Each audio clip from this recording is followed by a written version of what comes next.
Before you watch this video, I wanted to explain the why. A little over a week ago, I received a copyright claim on my account for a video that's near and dear to my heart. Obviously, the claim is bogus, and I have no worries that I will in fact win my appeal, as I'm batting 100% when it comes to fighting copyright claims on my channel. My issue is the chink in YouTube's armor. I don't believe that the company that made the claim has the rights to the material, and I don't believe they're acting as an agent to the studio who does. I think it's a bogus company, and I also think they put a claim on my video because they thought I was a small YouTuber since I had my subscriber count, and believed I wouldn't make noise if they tried to steal my video. This is wrong.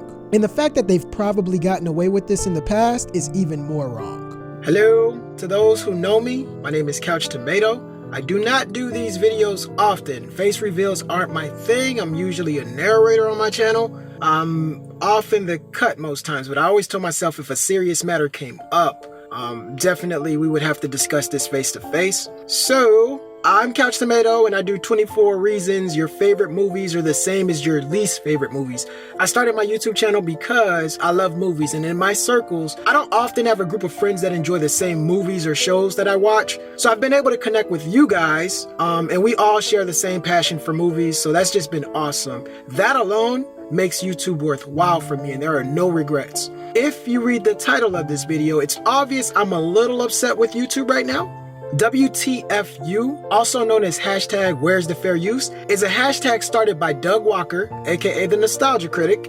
If you're subscribed to other movie channels and not just Couch Tomato, you've heard other YouTubers speak about the unfair practices of YouTube and their sometimes disregard for fair use. Fair use is the biggest gray area for content creators. My 24 reason videos are protected by fair use because I'm able to use copyrighted material for transformative purposes. What that means is I use footage to comment, criticize, and in some cases parodies. YouTubers aren't the only people protected by fair use. Shows like SNL, Chappelle's Show, and Key and Peele are no strangers to using fair use to get their point across. So what's my issue? Man of Steel is one of my favorite comic book movies. Hear me out first. I like it a little bit more than most people because of sentimental reasons. Back in 2013, I taught a lesson to a group of young kids about how anybody could be a superhero, and I used Man of Steel to get my point across. Number one, it was the first time I taught in a structured setting, and I'm sort of proud of myself for that opportunity.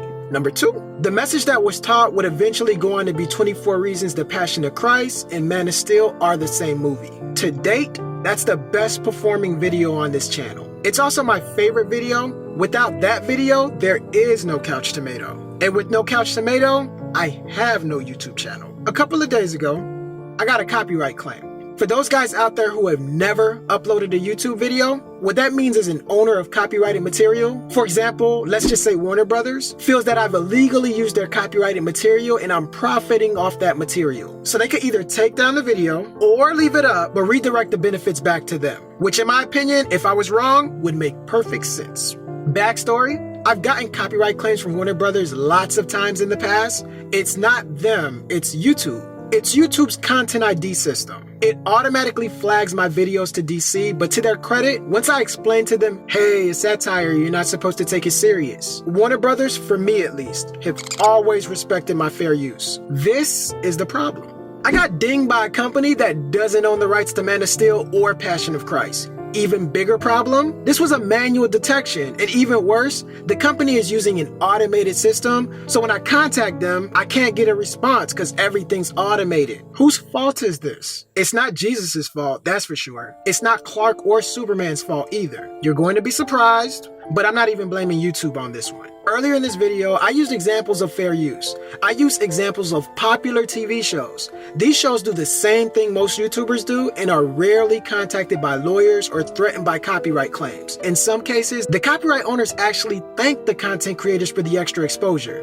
If you were a bully, would you bully someone stronger than you? Someone bigger than you? No. You pick the fight against people who don't have means to defend themselves. Don't bully Siskel or Ebert, bully Chris Stuckman. Why would you bully Cartoon Network? Just bully Nostalgia Critic. And while you're at it, just bully Couch Tomato. The companies that put in copyright claims, most of them are wrong, but I understand why they do it. At the end of the day, I can't afford legal fees to state my case over and over again in a court of law.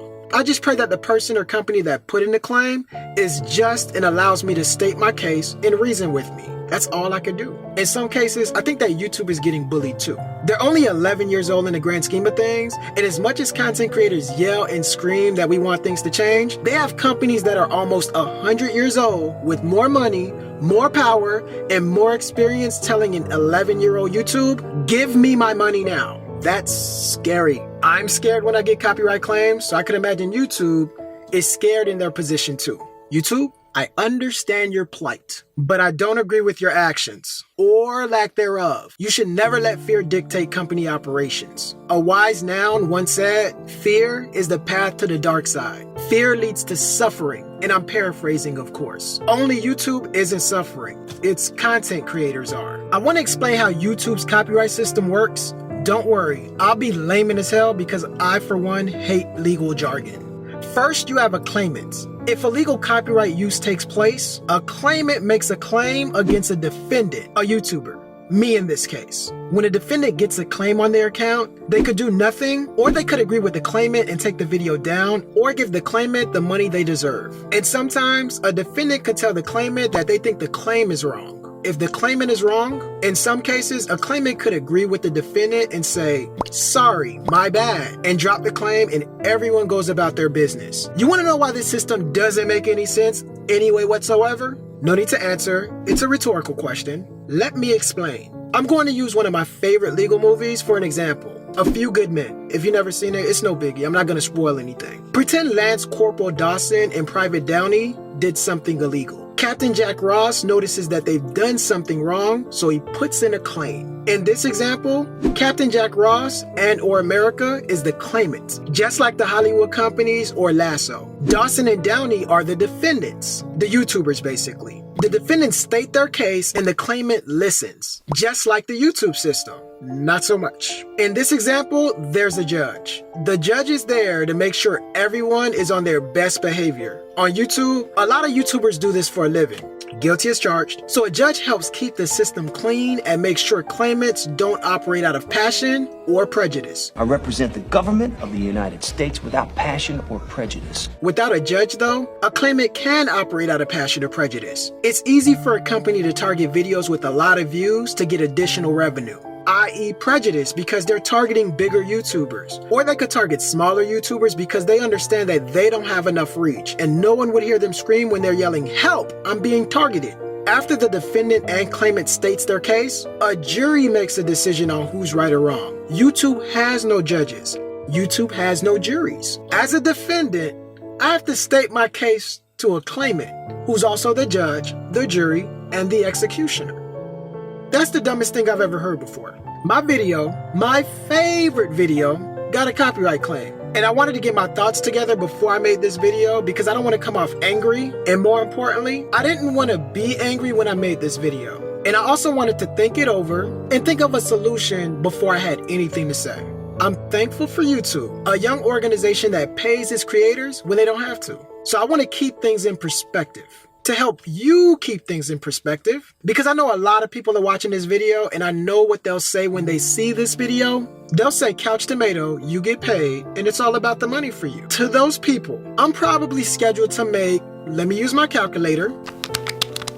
I'm probably scheduled to make anywhere from $2 to $5 max for 24 Reasons, The Passion of Christ, and Man of Steel are the same movie for 2016. Reason being, the video is more than 2 years old, and videos usually make all of their money the first 2 months that they're released. So it's literally not about the money here. Now that's not a lot to me, but what a company like Lasso does, they're trying to stack their deck.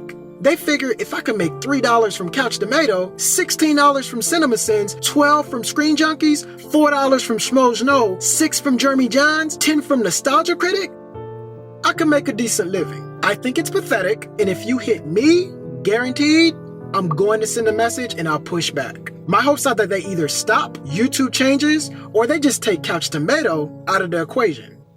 That's all. To Lasso, you should be ashamed of yourself. I've set my video to private, so I'm keeping my $2 to $5. Either have WB make a claim, or I'm forced to believe that you're a bogus company trying to pay your electric bill this month. To my fans, 2 things. The first thing, I've re-uploaded the video on Facebook. Facebook is a better destination when it comes to fair use, and my video is on my Facebook page where you could all still enjoy it. I'll be posting there often during issues like these, and I ask that you like my page and set your Facebook settings to keep up with me there. Second thing, if you've ever watched one of my videos, if you've ever enjoyed one of my videos, if you're a content creator, if you want to be a content creator, I'm asking that you share the hell out of this video. Hashtag it WTFU where you can. Also, I've uploaded it to Facebook and Twitter, so go ahead and retweet those and share those as well. I just want to get the message out, so please and thank you. To YouTube, thank you for all that you've done in the past, and I know you're listening, and for that, I thank you again. My ask is that you stop standing on the sidelines and stop letting these false claimants have their way with your YouTube creators.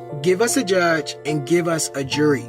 Give us a judge and give us a jury. Hashtag WTFU. Couch Tomato. Out.